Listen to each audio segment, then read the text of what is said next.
Good evening, and welcome to Otis Gyri's Creepypasta Crypt. In the mood for a tasty pasta to increase your adrenaline rush? Well, you've come to the right place.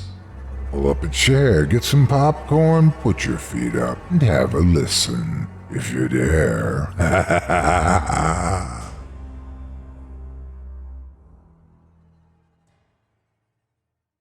What the Moon Brings by H.P. Lovecraft. Narrated by Otis Gyri. I hate the moon. I'm afraid of it. For when it shines on certain scenes familiar, and loved it sometimes makes them unfamiliar and hideous.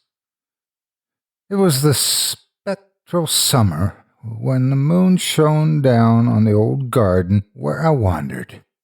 The spectral summer of narcotic flowers and the humid seas of foliage that bring wild and many-colored dreams. And as I walked by the shallow crystal stream, I saw unwanted ripples tipped with yellow light, as if those placid waters were drawn on in resistless currents to strange oceans that are not in this world.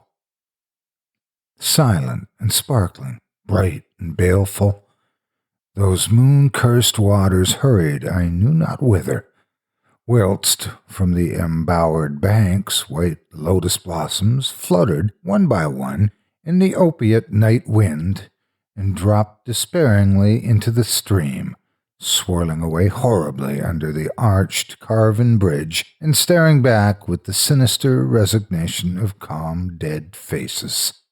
As I ran along the shore, crushing sleeping flowers with heedless feet, and maddened ever by the fear of unknown things and the lure of the dead faces, I saw that the garden had no end under that moon, for where by day the walls were, there stretched now only new vistas of trees and paths, flowers and shrubs, stone idols and pagodas, and bending of the yellow-litten stream past grassy banks and under grotesque bridges of marble, and the lips of the dead lotus faces whispered sadly, and bade me to follow.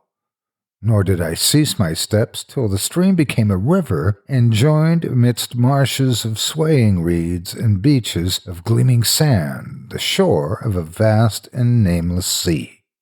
Upon that sea the hateful moon shone, and over its unvocal waves weird perfumes breathed, and as I saw therein the lotus faces vanish, I longed for nets that I might capture them and learn from them the secrets which the moon had brought upon the night.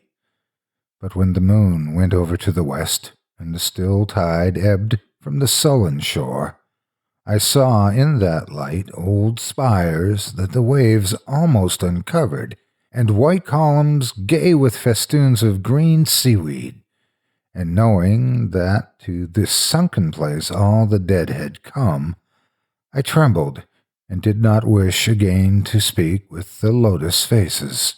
Yet, when I saw afar out in the sea a black condor descend from the sky to seek rest on a vast reef, I would fain have questioned him, and asked him of those whom I had known when they were alive. This I would have asked him had he not been so far away, but he was very far, and could not be seen at all when he drew nigh that gigantic reef. So I watched the tide go out under that sinking moon, and saw gleaming the spires, the towers, and the roofs of that dead, dripping city. And as I watched, my nostrils tried to close against the perfume-conquering stench of the world's dead. For truly, in this unplaced and forgotten spot, had all the flesh of the churchyards gathered for puffy sea-worms to gnaw and glut upon. Over these horrors the evil moon now hung very low, but the puffy worms of the sea need no moon to feed by, and as I watched the ripples that told of the writhing of worms beneath, I felt a new chill from afar out whither the condor had flown, as if my flesh had caught a horror before my eyes had seen it. Nor had my flesh trembled without cause, for when I raised my eyes I saw that the waters had ebbed very low, showing much of the vast reef whose rim I had seen before.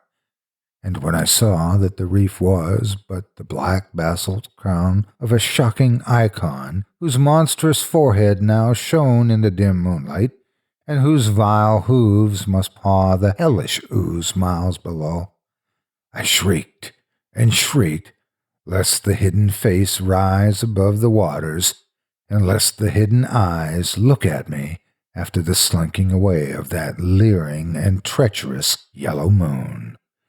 And to escape this relentless thing, I plunged gladly and unhesitantly into the stinking shallows, where amidst weedy walls and sunken streets, fat sea worms feast upon the world's dead.